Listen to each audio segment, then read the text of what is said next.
So, good morning and great morning, guys. Welcome to another fabulous episode. Fabulous episode. I need y'all to mark that down. Of Exit Strategies Radio Show. Hey, I'm your host, Corwyn broker and owner of Exit Realty, the Low Country Group in beautiful North Charleston, South Carolina. Hey, if this is your first time listening to this show, you, sir or ma'am, are in for a treat. Hey, our mission here is very simple. That is to empower our community through financial literacy and real estate education, guys. We are legacy building. That is what we do. Now, for many of you, hey, this may be your first time tuning in 2024. Look, it is mind blowing that we have yet crossed over yet again. So I'm super stoked. I'm super excited. And guys, I'm looking forward to bringing you great content, great information, and most importantly, the best guests possible. And guys, today, we did not fail you, okay? So look here, I need y'all to put this one, hey, I need you to mark this one down in the Corwyn got this one category, in the Corwyn win, because we got a great one for you today. We have none other. Look here, we got an investor for you and somebody who teaches investors and shares. Hey, we have the guy for you. Hey, look, we have with us none other than Mike Del Prete. He is with the Arizona Real Estate Investors Association. Man, Mike, how are you doing today? Wonderful, man. Really excited to be here, and thanks for having me. You're quite welcome. So, Mike, look, I know what you do. My listeners don't. If you can give them high level, hey, this is me, this is who I am, and this is what I do, I would be so appreciative. Because look here, you about to blow their mind today. Yes, we are. Well, I'm a real estate investor, so I like to talk, so I can go over, I can give you a long thing of how I do this, but overarching, I'm the executive director of the Arizona Real Estate Investors Association. We've been representing real estate investors throughout the state for 21 years now. So we're the largest real estate investing association in the country. There's one RIA. There's one in every state. So check out your local RIA for investing information. And besides that, it all started because by heart, I'm a deal guy. I'm a real estate investor by heart. Wholesaler, led into fix and flipping, led into rentals, led into short-term renting, led into raising money, led into lending money. So you just become a total deal maker overall on a daily basis. So I still do that as we speak, as well as the organization. That is impressive. So listeners, hey, look, y'all going to pick up a lot today. Grab your pen. So Mike, look, you're a deal guy.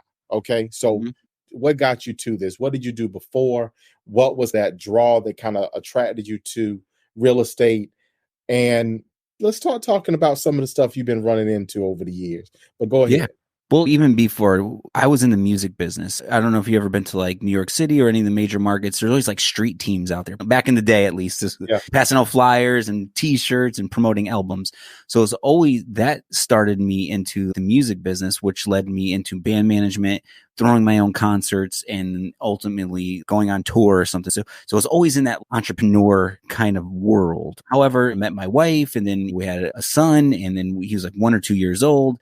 And it was like, man, this music life isn't family life. 3 o'clock in the morning, coming home, it's just not the right environment. So it made the switch to become a full-time employee at Verizon Wireless. I was getting paid for 40, working for 50, got 2 weird days off, the whole just crazy. I got to go to the bathroom. I got to put in a code in a box and tell me like, oh, I only got 84 seconds to get back. But then some guy was like, hey, you guys were paying attention to what's going on? This was like 2009, right? And his houses are 15 grand, 30 grand, 40 grand. I'm like, oh, that's weird. I remember a friend, he was flipping houses in the boom, and houses were 200, 300, 400,000. He's making 100, that world, making big money in the old boom. I was like, that's weird. Let me look into this. So I got curious, and I was also watching HGTV like we all do. You see those big checks. So it got me into this is the money. It's like really what attracted me. But I got curious between HGTV and like noticing something weird in the market, and I started doing research and getting curious to wanted something different. So you saw an opportunity. It's kind of, so somebody says something that it was intriguing that caused you to explore. You found an opportunity, and then you leapt in. Is what I just pulled and picked out of that, Mike. So your first property, what did it look like? Was it a flip? What kind of deal was it? Well, my first wholesale property. So remember, I'm like, how do I get into this real estate world? I have no money, no credit. I work 50 hours a week. I don't know how to fix anything, nor do you want me to fix anything. And how do you even get money to buy this $50,000 house and fix it up? And it was just mind blowing. Like, I'm being baffling, like, how? And then a landlord, rents are $800 at the time. And then after expenses, you make $100, $200 at the end of the day. So how do you get rich for a rental property? It doesn't make sense. I didn't understand it at that time. So I found the word wholesaling. No money, no credit, make 5K in 30 days. Boom. That's me all day. So my first deal went into wholesaling. So that looked like it was in the tough part of Phoenix area. It was a condo. And I got it by putting out those little mini billboards, the bandit signs is what we call them. I pay cash for houses. So someone called that and said, hey, I'd like to sell my condo. But to give it context, this is a time of the market crash, the Great Recession, where you can go to the auction and buy, in our world, a 2002 built cookie cutter, 4-bedroom, 2-bath house for 50, 60 grand.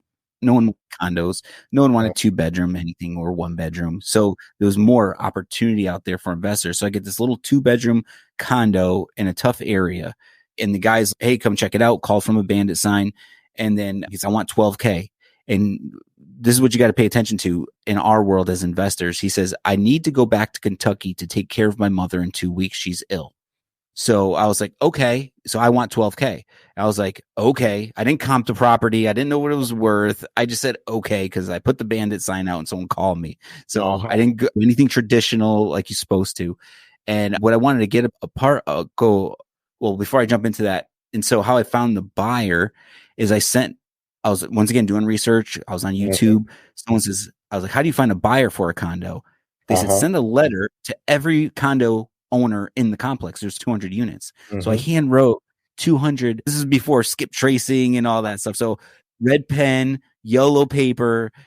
Hey, I have a unit for sale and unit number, whatever. I want $18,000. I put my 5K on it. No method to this at all. It said 5K in 30 days. So put 5K on. And then people started calling. The head of the HOA board called me. He was like, I'm having a race with somebody to see who own more units in here. I'll buy it. I was like, all right, meet me at the house. So I'm at the house, the condo, the homeowner with me, and the buyer. And buyer goes, Mike, you only want 18K for this? And then I'm like, oh, shoot. And the seller's like, but Mike, you're only giving me 12. And I'm like, yeah, that's how it goes. I didn't know what to say. But the point, I say all that to say, he needed to sell. Yeah. He didn't want to sell. There's a difference there in our world. In order to get a profitable deal, you need to deal with people that need to sell. Yes, I know it's unfortunate and it's a tough situation, but that cash is, and the speed is what's saving them as to getting him to his mother in 2 weeks versus calling an agent, putting it on the market, patching up the walls, cleaning up everything, getting it list ready for sitting on the market for 3 months, 4 months, whatever, because it's not a desirable product at that moment. So our quick cash, people are willing to take the discount so they can move on to the next chapter. So you want to find people that need to sell, not want to sell. So Mike, I'm going to insert a disclaimer here for our listeners. Guys, please remember, if you're listening to this show in South Carolina or expect to intend to make purchases in South Carolina, wholesaling is a real estate activity that requires a license in South Carolina. Okay. I've told you, I've said it before. I just repeated it. You need a license in South Carolina. If you don't have a real estate license, wholesaling is not your animal. Go hire you an agent to help you in that practice. All right. So just there you go. Disclaimer, y'all heard it. Now, Mike, look, that's funny because you put them in the same room. Yes. I learned my lesson. Lesson learned. So that is hilarious. But Mike, that got you that taste. That was once, quote unquote, once you done cut the steak and got a little bit of steak, now you're yearning for it. What did the next deal look like? What did you progress to after that? Well, the kicker of this story, what I like to share, especially for newer people looking to get in the business and wondering how it goes. Like, so my second deal, I was driving for dollars, meaning we up and down any neighborhood. You look for the ugliest house, maybe vacant, fire damage, whatever, just abandoned. just that's the type of person we would like to market to and ask if they would like to sell. So I found that house in Central Phoenix, a nice area. It's make a long story short, I found it, got it under contract. And once again, I was looking for a buyer, and Craigslist was a popular thing at that time. So a gentleman called me and said, hey, this is so-and-so. I was on my 15-minute break at Verizon checking my Google Voice number. And it was like, and he sounded familiar. I was like, this name and voice remind me of somebody. So I called him and I was like, hey, is this who I think it is? And he's like, yeah, we went to high school together. He's Mike, what are you doing with this house? And I was like, I'm trying to wholesale it. And he's, well, I've been wholesaling for 5 years. And I was like, oh, okay. Well, he's come down to the office and let's catch up. I'm like, cool. Before we hung up, he goes, Mike, every lead, every homeowner that ever told you, bring him. I was like, why do you want people that told me no? And he's just bring them. So I bring the leads. And what happens is, I always say, I call it, he can see the invisible. So if you're listening to this and I had to go into your job tomorrow morning and you had to train me in your position and I know nothing, my hurdles, my mistakes, everything that I'm going to experience in the next week or month. So he knew I comped the property wrong. He knew I negotiated incorrectly. He knew I didn't know the buyers. So he called back those 20 leads. In the next 3 months, we had 4 deals closed 4 deals under contract and closed, and I had 20 G's in my bank account because of this he experienced. So what happens is, what I call that, there's a lot of lessons here, is I was a marketer. I was able to make the phone ring from my concert days and all that stuff. And he was the converter. He knew how to analyze the deal and close it. So my marketing, his conversion equaled revenue. We became partners. He saw that because he wasn't closing deals. He couldn't get deals to close, but I brought him, and vice versa. So I did 30 deals my first year in the business. Him leveraging me for my marketing and me leveraging him for his conversion. So it just worked. That led into my second deal. That right there is awesome, man. 30 deals in the first year? Oh yeah, I couldn't have done it myself. You know what I'm saying? That is huge. This partnership continued for how long? Still going today? 2 years. 2 years. Because when money gets in the picture and you both are new to it, people forget things. Yeah, that's fair. That handshake agreement isn't that cool anymore. Everyone forgets about that. So get everything in paper, everything in writing. I learned the quote, when you're getting into a business, nothing wrong with getting with partners. Do it all the time. I think it's a necessity. Negotiate like you want to kill each other. Run the business like you love each other. And then when everything's broke at the end, it's already on paper. There's no he say, she say. There's no 15, 20 grand in attorney fees just to talk to them for you. Yeah, that's very fair. I've never heard that, but I'm definitely going to catalog that, Mike, because that's a very good statement there for sure. Mike, what is your driver? I mean, so you're a deals guy. You like to see things happen, all that kind of stuff, because you've been doing this for a while. I mean, you've done, if I recall correctly, and please confirm this or deny this for our listenership, but you've done over 700 deals thus far. Oh, yeah. Over the last 10 years, correct? Yes. That's a lot of houses. I've seen a lot. Now, you stay primarily in residential, correct? Yeah, in small multifamily, and in Phoenix and Cleveland, Ohio. Okay, all right. So you look in areas that are experiencing both have an opportunity for growth and expansion, but maybe having a slight downturn. I know Cleveland, some of those larger areas like that got hit negatively during COVID, things of that nature. So there was a slight depression, if you will, in pricing in some markets like that. So that's the stuff that you target is coming back around on the other side. Is that kind of how you operate, what you target? Well, for me, Phoenix, it's just the backyard. That's where I'm at. So this is where I assume I had to do it. So that's how that got started. And then as I went back into Cleveland maybe 3 years ago, like right as COVID started, and I was going there because the cost of Phoenix properties were increasing, and the cash flow, you're losing the cash flow opportunity. So I was like, where else can you cash flow? And everyone talks about the Midwest. It's not an appreciation market, but it's a cash flow market. So that's why I went there. And my goal was, let me start wholesaling in Cleveland first, start meeting wholesalers, meeting agents, meeting property managers, meeting contractors, understanding the community and everything. I started wholesaling. Then as I was wholesaling and I understood everything, then I would buy a rental. That's one thing about wholesaling, whether the market's on its way down or its way up or steady. You just, it's sales. It's not investing. You're just riding the market. either way. You could always wholesale if you get it cheap enough. There's always a buyer there. But I virtually wholesaled from my kitchen my first year in Cleveland. So here's another thing about joint ventures. I did it like in this social media, just like I always preach, you don't need to be one of these big PPC guys, marketing budgets. You could make a living in real estate off your phone and social media, just telling people what you do. There's this guy called Tony the Closer. And he's big on social media. I don't know if you heard of him, but I met him here in Phoenix. He had shared one of my posts. I tagged him, whatever. Cool. He has a big following. This guy, Xavier in Cleveland, reaches out to me and goes, hey, if you ever do deals in Cleveland, hit me up. Because he gets random DMs. I'm like, hey, I'm actually just starting there next week. I got to know him. I had no idea what to expect. He was a nice guy. I started doing the marketing. He already had the cash buyers and the lay of the land or kind of thing. So I was like, hey, how about I just bring the deals and you bring the buyers? Like, you give me the intel. So when I get because I have no idea, like Cleveland's a different beast than Phoenix. So there's duplexes, side by sides, ups and downs, basements, roofs. Like in Phoenix, you're like, what's a basement? So it's furnace, heater. What's a heater? You don't even have that. You know what I'm saying?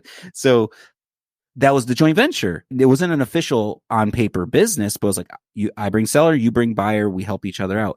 I did 25 deals my first deal here with Xavier. I made half the money. Yeah.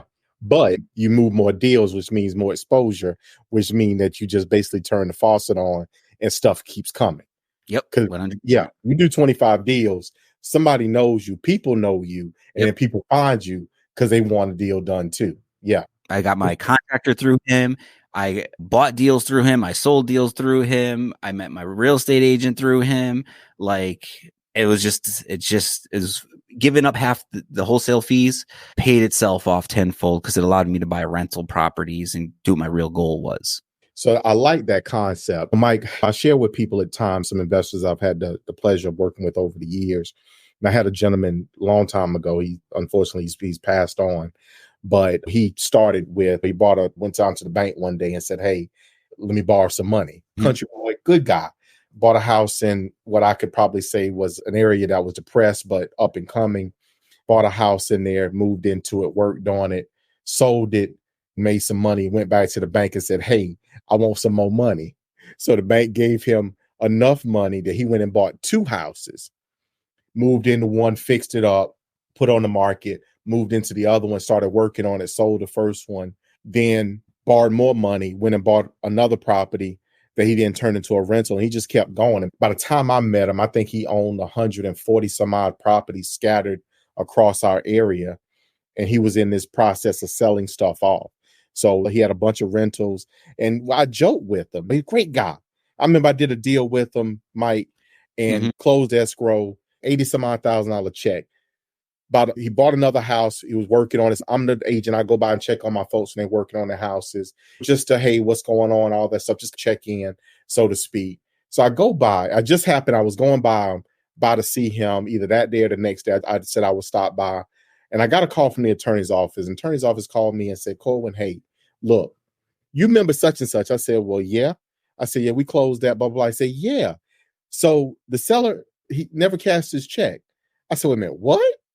So when I go stop by to meet him, we talking or whatever, I said, hey, man, I said, such and such attorney's office called me, said that you haven't cashed that check. He said, Bo, he said, look at that thing out there on the dash of my truck. I said, wait a minute. So he proceeds to walk me out to his truck. He got papers shoved, scattered all over the dashboard. Like he gets some, he just throw it up on the dash. $85,000 check sitting up there on his dashboard. It'd been up on his dashboard for 2-3 months. Incredible.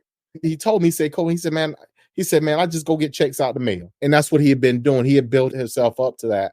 So as I work with investors, Mike, that's the conversation I talk about, or conversations I have, because you got to work yourself up to start with this, do that, and the third. You started on the wholesale side, but you got into rentals because the rentals keep that check, keep something coming, a little something, and you get enough of them. Pretty soon, them checks add up. When I met that guy, he was getting rental income of $20 some odd thousand a month was coming to him, and he had very little debt. Most of his houses were paid for because he flipped others and paid off the other mortgages. So the mortgages he had were very small. So he was cash flowing at least $15 or so thousand a month. It was ridiculous. A lot there. So if I could touch on a couple of that.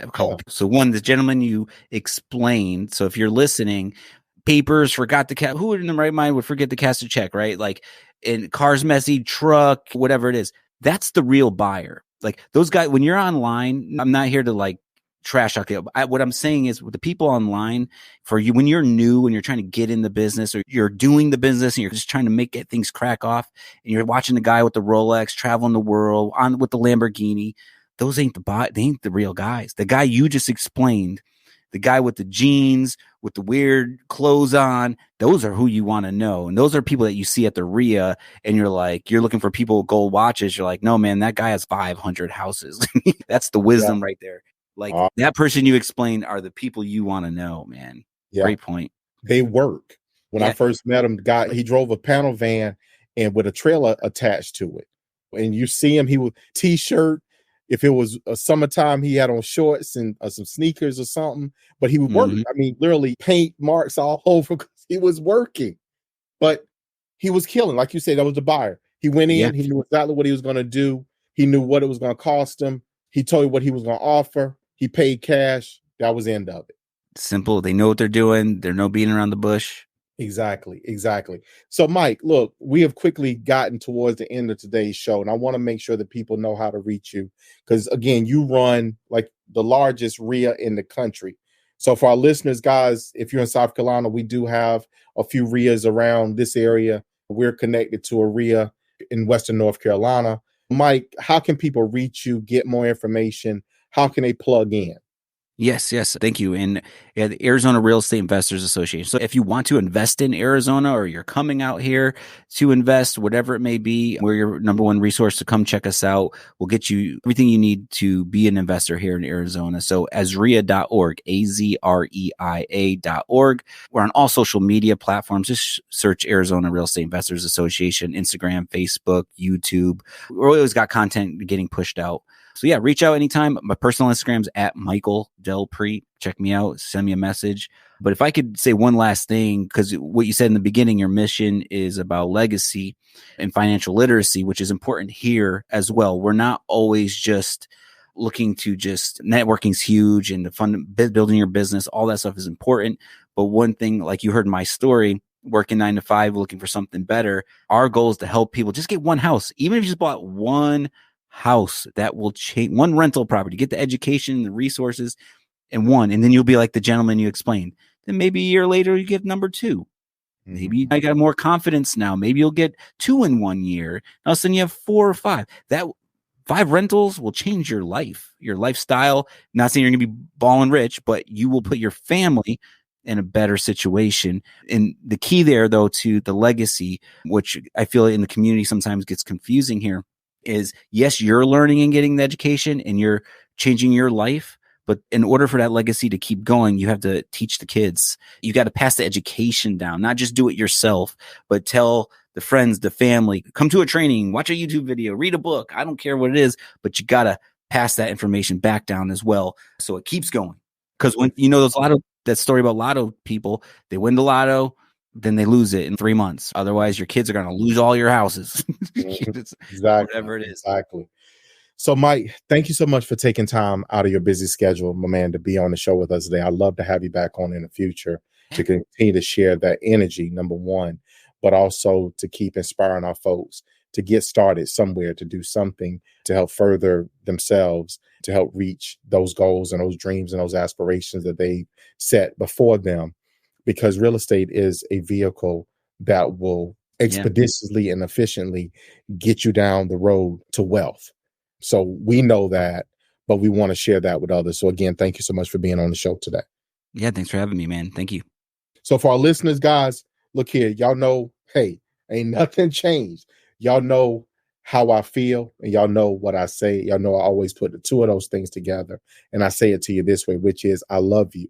I love you. And we're going to see you guys out there in those streets.